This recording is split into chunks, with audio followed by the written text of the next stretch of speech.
I miss white conservatives.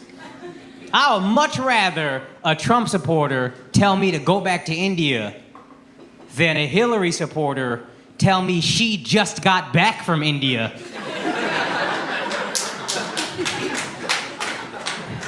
On a spiritual journey. Why don't you find yourself out of this conversation? How about that? Bring back the racist guy. At least I don't gotta pretend to like this motherfucker, is it? I hate it, man. White guilt is just so annoying. These white liberals, watching them try to relate to every minority is embarrassing. I'm embarrassed for you. Oh my God, you're from Mexico? I was just there for Dia de los Muertos.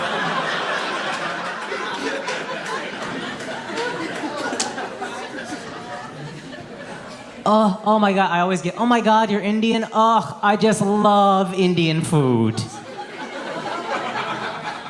I just love Indian food.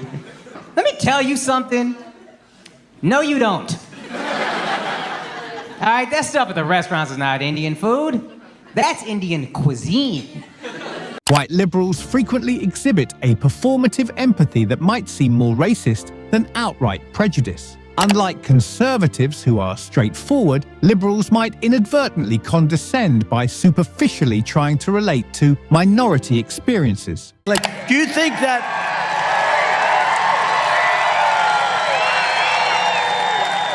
Let me ask you, do you think that General Patton was woke? I don't think so. What do you think, Mike? Mike, was he woke? I don't think so. I don't think he was too woke. He was the exact opposite. You know what woke means? It means you're a loser. Everything woke. Everything woke. It's true. Everything woke turns to shit, okay? It's true. It's true. Look at what's happening.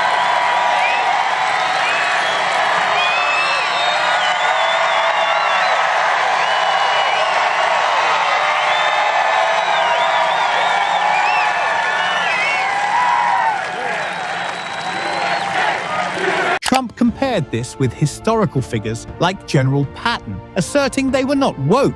He claimed that the woke mentality represents failure, emphasizing that everything woke turns to shit. Trump's remarks were met with applause, showing that his audience agreed with his views on modern cultural issues. The idea of purity and you're never compromised and you're always politically woke and all that stuff, you should get over that quickly. The world is messy. There are ambiguities. Yep.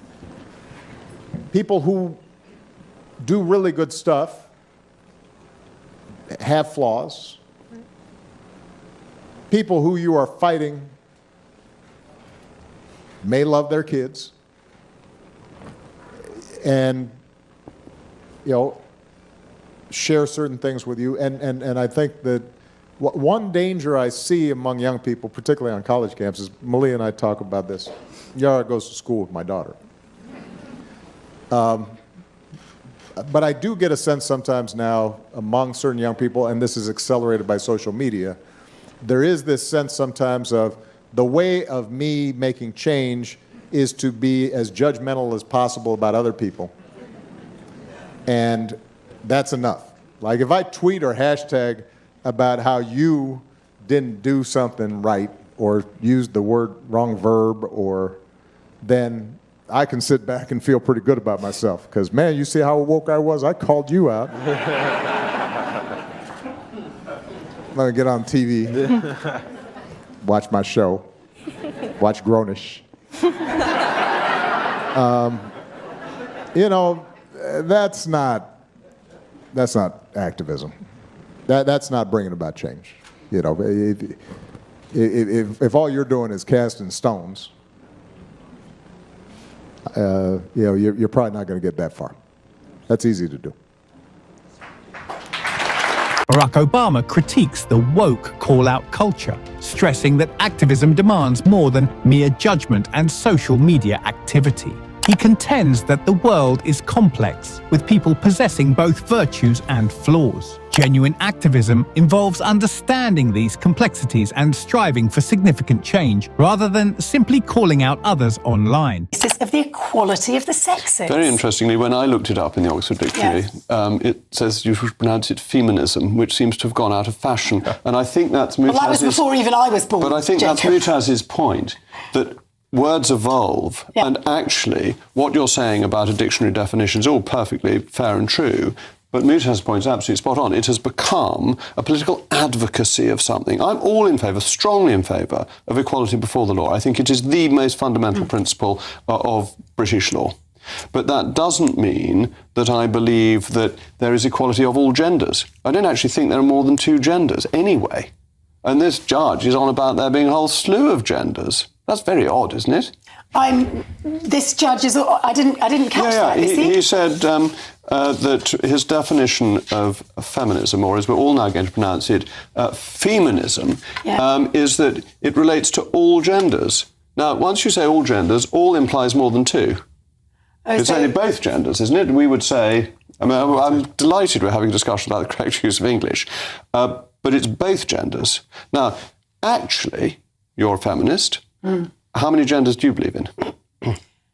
Well, in the eyes of the law, the protected characteristics of different individuals equates to more than just two sexes. It includes more than two genders. So I would say I'm separating sex from gender, and I would say that while I recognise two sexes, there may be more people identify with more than two genders. Are feminists protected or endangered by a man in a frock going into ladies' loos? I've silenced Tessa. That's the first time that's ever happened. Mutaz. What are the other genders? What are they? Well, I'm not... Rees-Mogg challenged this perspective, arguing that feminism should focus on women's rights and not extend to include multiple genders. For how to handle it, rather than cover them in cotton wool. Well, I'm joined now by broadcaster and former Brexit MEP, Alex Phillips, Talk TV contributor and lawyer, Paula Rowan-Adrian, and political journalist, Ava Santina. All right, Alex... I brought up 4 kids. I'm not perfect by any means. I mean, nearly perfect as a father, probably. But this sanitising of everything, this overprotection, this wrapping in cotton wool, this nobody can lose, nobody can be called any funny names in cartoons, blah, blah, blah. It's exhausting. And B, all it seems to be doing is increasing the amount of anxiety in kids. All the figures show the situation's getting worse, not better. I would argue this strategy hasn't worked. It's had the opposite effect. Yeah, it's utter madness. I mean, what we seem to be doing as a society now is making our kids into little hypochondriacs to worry about everything, to police their own language at the time they should be learning how to develop their communication skills, to see everything through the prism of race, to see everything through the prism of gender. And then at the same time, the things perhaps we should protect them from, adult fetish, pornography, we're foisting upon them at an alarming rate. And I don't understand what children are supposed to be anymore. Are they supposed to engage with this adult world of critical race theory and extreme adult content? 100 genders. There is no more innocence. Safeguarding has gone out the window. All right, Paula, we've discussed a lot of these issues, all right?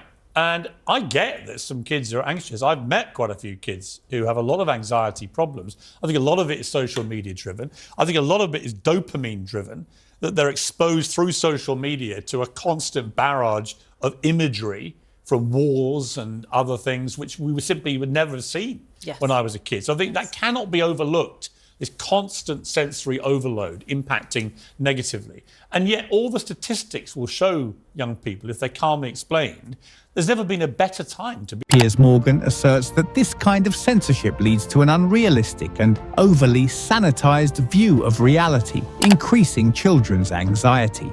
Morgan believes that children should face real-world challenges rather than being protected from every possible offence. There's the extreme approach that you are admittedly taking, and then there's also just ordinary people that might not be comfortable with the language change. And it just is awkward. And so they're afraid of not being courteous or being accepting. So there's like these two things. There's actually combating and not being, you don't like transgender, the idea of transgender.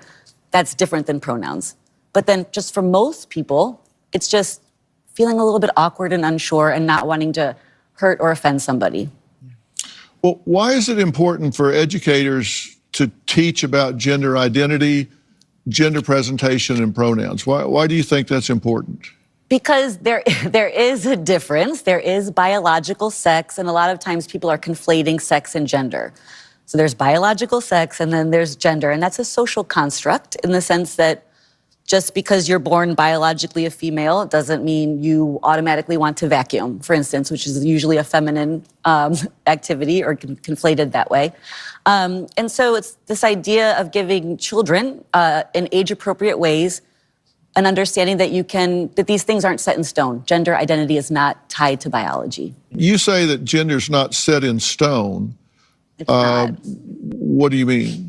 I mean that's just factually incorrect, saying that. So you have biology is the chromosomal makeup and reproductive organs and all of that. And so that would be sort of the nature side of things. But the nurture side of things is where we see... A trans rights professor questions Matt Walsh about his deep concern with transgender issues, challenging the need to include gender identity in school curricula. Women's Day to visit my old University of Glasgow and banged on about women's rights. This is the woman who just literally lost her job for allowing a male rapist into a female prison. And Sir Keir Starmer, who's leader of the opposition Labour Party here, was talking about protections for women in Parliament today, and yet he refuses to say what a woman is.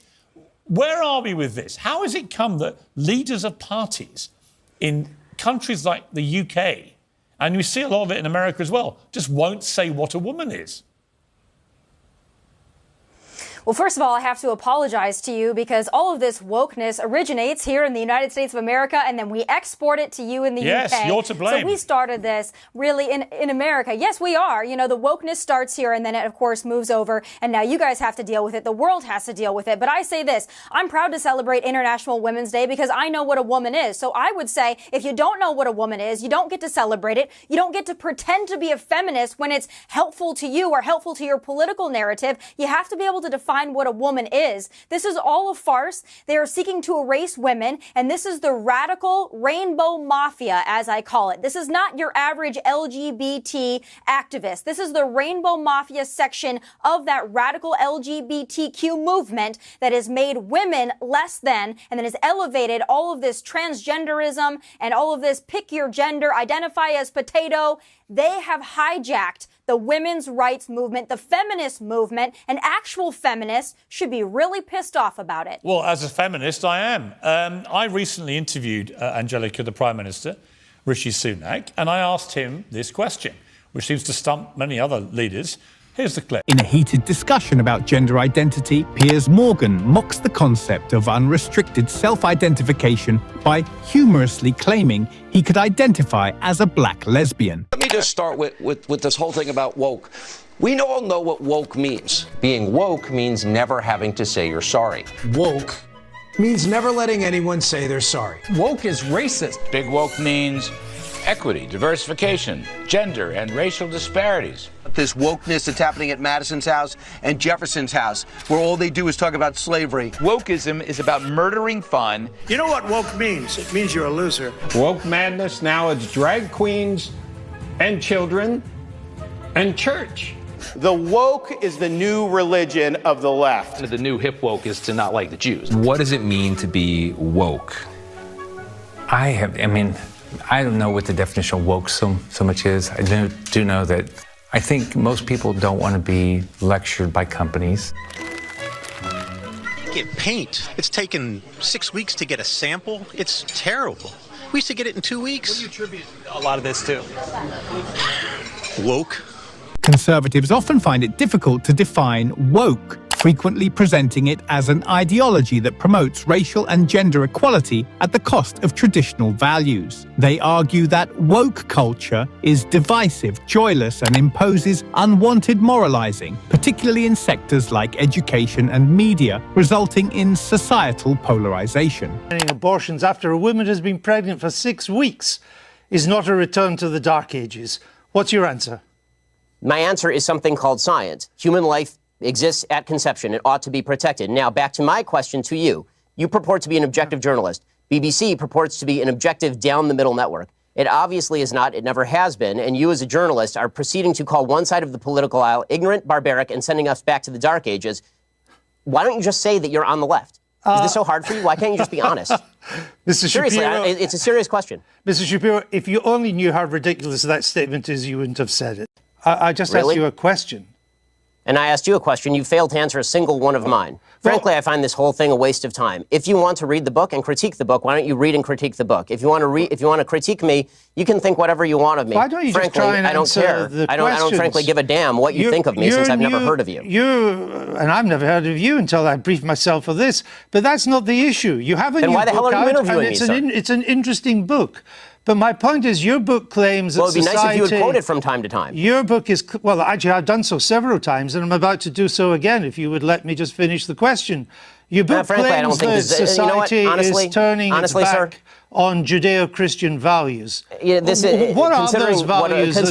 What are the values it's turning its back on?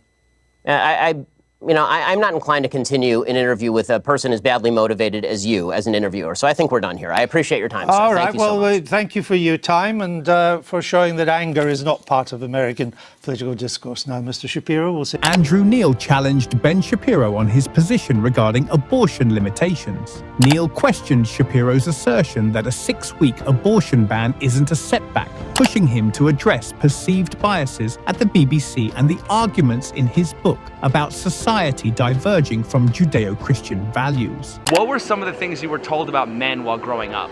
Don't trust them. Yeah, I agree with that one. What is the most surprising thing you've learned about men from your experiences? You can't trust them. Facts. Do you prefer a man who is a gentleman or a bad boy? Bad boy. Bad boy. Is it fair to say women lust after bad boys but want to settle down with nice guys?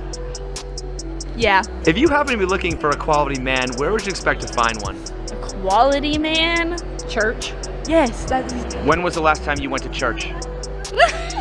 2 progressive feminists disclosed their partial opinions on men, highlighting skepticism and a preference for bad boys. They concede that women are attracted to bad boys but prefer to settle with decent men. Ironically, when asked about locating a good man at church, one admits she hasn't attended church recently, revealing their inconsistencies.